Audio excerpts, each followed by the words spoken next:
friends, let us move further with chapter number 3. Pragya tested the solubility of 3 different substances. तो 3 अलग अलग substance हैं, उनकी solubility जो है वो चेक की गई है, टेस्ट की गई है एट डिफरेंट टेम्परेचर, अलग अलग तापमान पे, और collected the data which is given below, और इस डाटा को कलेक्ट किया और नीचे लिख दिया गया टेबल के अंदर. In the following table as grams of substance dissolve in 100 grams of water, यानी 100 ग्राम पानी में कितने ग्राम सब्सटेंस हमने घोला है to form a saturated solution, एक सैचुरेटेड बनाने के लिए. तो मैं इस क्वेश्चन से पहले आपको सैचुरेटेड सॉल्यूशन और इनके बारे में बताऊंगा, क्योंकि नहीं तो फिर ये समझ में नहीं आ पाएंगे. ये टर्म है नीचे, explain the following by giving examples. Saturated solution क्या होता है? Saturated solution at a given temperature, एक दिए हुए तापमान पर, in a solution if the solvent is no more soluble without increasing the temperature, यानी बिना तापमान बढ़ाए और ज्यादा सोल्यूट उसमें डिजोल्व ना हो सके, then that state of solution is called saturated solution. तो उसको हम कहते हैं सैचुरेटेड सॉल्यूशन. ये सैचुरेटेड बिल्कुल वैसे ही होता है जब आपको भूख लगती है और खाना खाते हो, जब आपका पेट भर जाए तो खाना खाना बंद कर देते हो, इसका मतलब आप छक गए हो और कोई खाने की जगह नहीं है पेट के अंदर. तो इसी प्रकार अगर कोई सॉल्वेंट है, जैसे हमने इस पहले आया था, इसमें सॉल्वेंट वो होता है लिक्विड जिसमें हमें कोई चीज घोलनी है, जैसे पानी. सोल्यूट वो होता है जो चीज घोलनी है, जैसे चीनी घोलनी है हमने पानी में, तो चीनी सोल्यूट है, पानी सोलवेंट है, और जब दोनों को घोल लेंगे तो वो हो जाएगा सॉल्यूशन. तो ये 3 चीज अलग अलग है.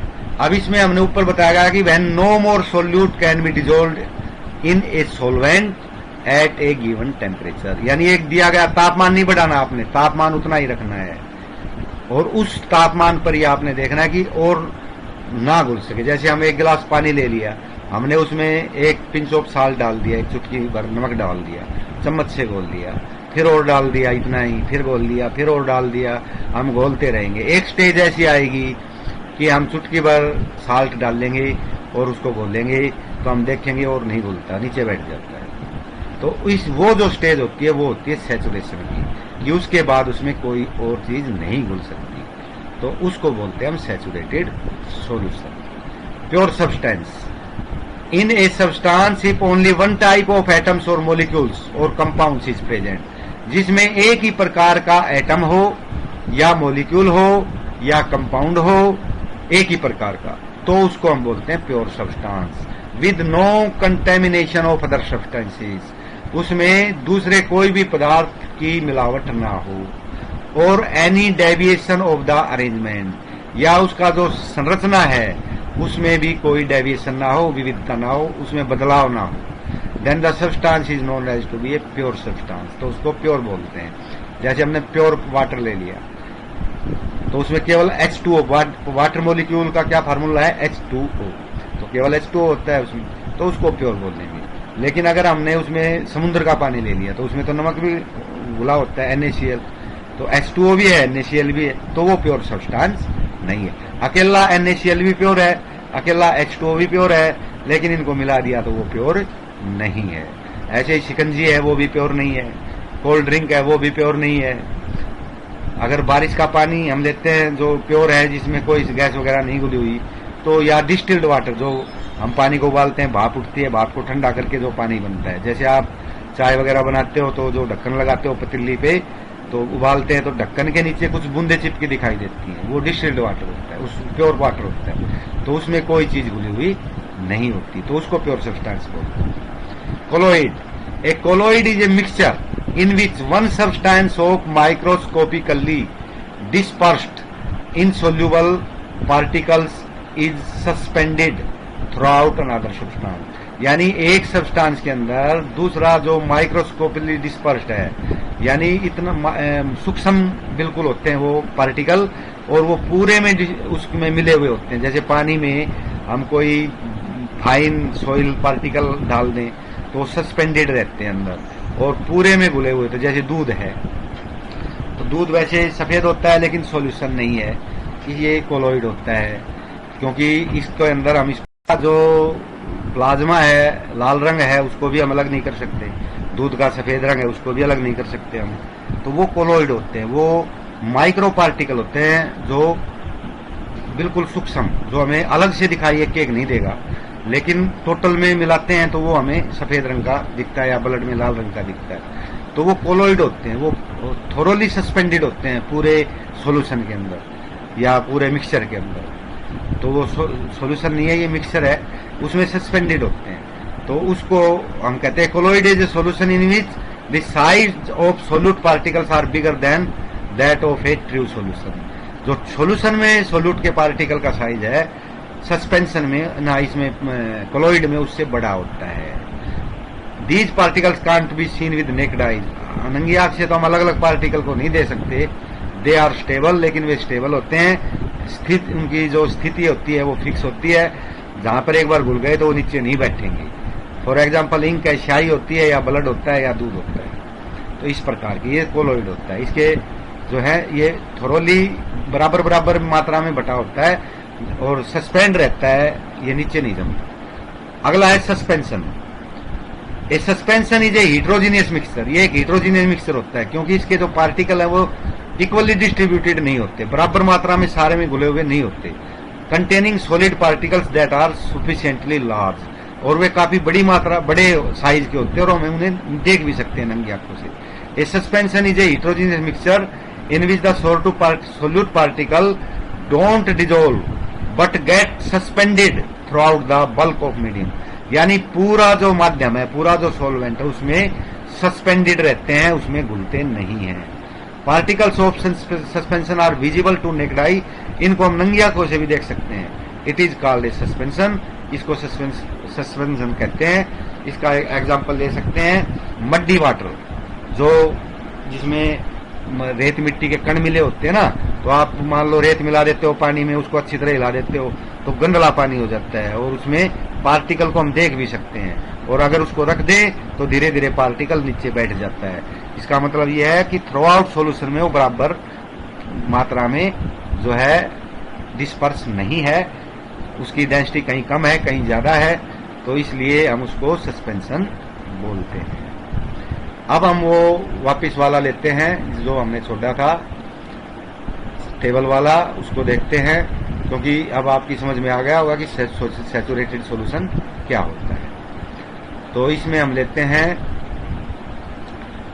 ये एक टेबल दे रखी है, इसमें देखो पहले लिख रखा है सबस्टांस डिजोल्व्ड, यानी जो सॉल्यूशन हमने बनाया उसमें जो सोल्यूट है वो क्या है। इसमें potassium nitrate, sodium chloride, potassium chloride, ammonium chloride, देखो ये 4 दे रखे हैं, ठीक है। और ये टेम्परेचर है 283 केल्विन पे है, 283 kelvin, 293 kelvin, 313 kelvin, 333 kelvin, 353 kelvin. Potassium nitrate इसमें 283 में 21 ग्राम घोला है। सोडियम क्लोराइड अलग सॉल्यूशन लिया, उसी में नहीं घोला, जैसे एक गिलास में 21, दूसरा गिलास ले लिया उसमें 36, तीसरा है 35 ग्राम, और अमोनियम क्लोराइड है वो 24 ग्राम। ये 283 डिग्री पे है केल्विन पे। 293 केल्विन पे पोटेशियम नाइट्रेट 32 ग्राम, सोडियम क्लोराइड 36 ग्राम, पोटेशियम क्लोराइड 35 ग्राम, अमोनियम क्लोराइड 37 ग्राम। इसी प्रकार 313 पे जो ये अलग अलग और उसमें डिजोल्व कर रखे हैं, 333 पे अलग अलग हैं, 353 पे अलग अलग है। तो इनमें आपने ये इतने डिजोल्व किए गए हैं सैचुरेटेड सॉल्यूशन बनाने के लिए। ये सैचुरेटेड सॉल्यूशन। मैं सैचुरेटेड में एक बात और बता देता हूं आपको कि जैसे मैंने कहा ना, no more solute can be dissolve to at a given temperature. तो जैसे 283 पे है 21 ग्राम पोटेशियम नाइट्रेट है, ये वाला ये 283 पे है, तो इससे ज्यादा नहीं घुलेगा, आप और डालोगे नहीं घुलेगा। लेकिन अगर हम उसको हीट कर दें 283 के बजाय 300 कर दें केल्विन, तो फिर ये सैचुरेटेड नहीं रहेगा।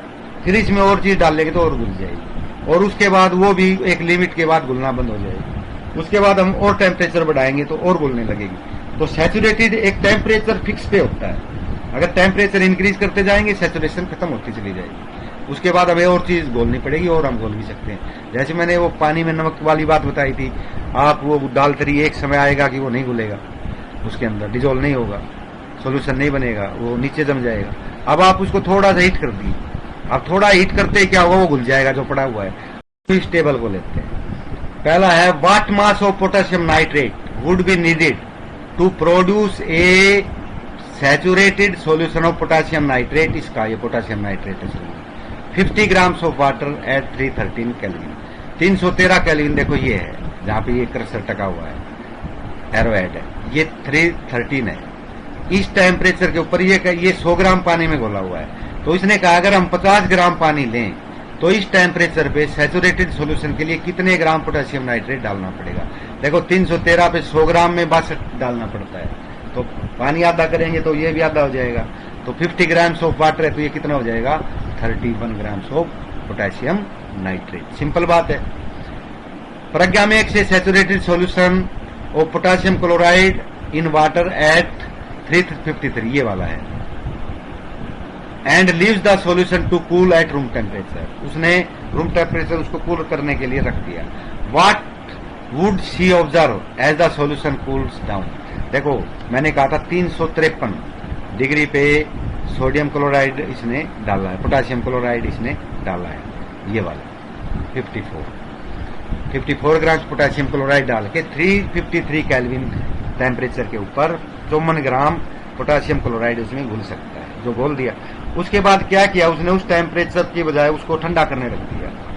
तो जो टेम्परेचर ठंडा करेंगे तो टेम्परेचर कम होता चला जाएगा, और जैसे ही टेम्परेचर कम होगा तो जो सैचुरेटेड सॉल्यूशन में सोल्यूट घोलते हैं हम, जैसे 54 ग्राम घोला था, इसकी मात्रा भी कम होती चली जाएगी। जैसे बढ़ाते हैं तो मात्रा बढ़ती चली जाएगी, अगर इसको टेम्परेचर को डाउन करेंगे तो मात्रा कम होती चली जाएगी। इसका मतलब है अगर उसको हम 300 डिग्री पे ले आए तो ये 54 की जगह हो सकता है 40 डिग्री घुले, तो बाकी 40 ग्राम घुले, तो बाकी 14 ग्राम कहाँ गया, वो 14 ग्राम वापिस जम के तली में बैठ जाएगा।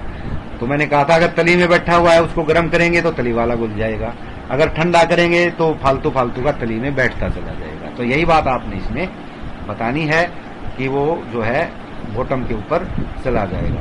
ये बी पार्ट है, इसमें है when the solution cools down Pragya observe salt crystal of potassium chloride precipitating. तो जो साल्ट फालतू का साल्ट उसमें घुला हुआ था वो क्रिस्टल बन के प्रेसिपिटेट होके तली में जम जाएगा। तो ये इस प्रकार था जो बताया था मैंने, बिल्कुल वैसे ही। तीसरा पार्ट देखिए, find the solubility of each salt at 293 kelvin. तो जो सोल्यूबिलिटी है 293 केल्विन पे डालनी है। Which salt has the highest solubility at this temperature. तो इस टेम्परेचर पे किस साल्ट की सोल्यूबिलिटी हाईएस्ट है। तो देखो 293 पे सोल्यूबिलिटी उसमें दे ही रखी है, 21 है, 36 है, पोटेशियम क्लोराइड की 35 ग्राम है, अमोनियम की 24 ग्राम है। तो सबसे ज्यादा किसकी है, 36 ग्राम। तो हम ये कह देंगे it is ordered that potassium chloride salt has the highest amount of solubility when compared to any other salt at 293 kelvin. तो दूसरे साल्ट की बजाय 293 केल्विन में पोटेशियम नाइट्रेट की सबसे ज्यादा है, ये है 293 केल्विन। इसमें सोडियम क्लोराइड की सबसे ज्यादा है 36 डिग्री ना, अमोनियम क्लोराइड की सबसे ज्यादा है 37 डिग्री, और 32, 36, 35 पर रहेगा ना। तो अमोनियम क्लोराइड की सोल्यूबिलिटी 293 केल्विन पे सबसे ज्यादा आती है। तो ये आपने इसमें देखा। नंबर 4 है what is the effect of change of temperature on the solubility of A salt. तो ये मैंने अभी बताया था, इफेक्ट ऑफ टेम्परेचर होता है कि when we go on increasing the temperature solubility go on increasing. अगर हम तापमान बढ़ाएंगे सोल्यूबिलिटी बढ़ती चली जाएगी, तापमान कम करेंगे सोल्यूबिलिटी कम होती चली जाएगी। यानी कम तापमान में कम सोल्यूट घुलेगा, ज्यादा तापमान में ज्यादा सोल्यूट घुलेगा एक ही जो आपका सोलवेंट है उसके अंदर। जैसे पानी में नमक डालने या चीनी डालने। तो it is observed from the given table that the solubility of the salt increases with the increase in temperature. Solubility temperature के साथ इंक्रीज होती है। This means that when A salt reaches it's saturation point, इसका मतलब यह है कि जब वो सैचुरेशन पॉइंट पे साल्ट पहुंचता है, यानी और उससे ज्यादा ना घुले, उस जो पॉइंट पे पहुंच जाता है, more salt can be dissolve yet by increasing the temperature. तो हम और साल्ट भी घोल सकते हैं, एक टेम्परेचर पे तो उससे ज्यादा नहीं घुलेगा, लेकिन टेम्परेचर इंक्रीज कर दें तो और घुल जाएगा। तो इंक्रीज टेम्परेचर के साथ साथ सोल्यूबिलिटी भी इंक्रीज होती है।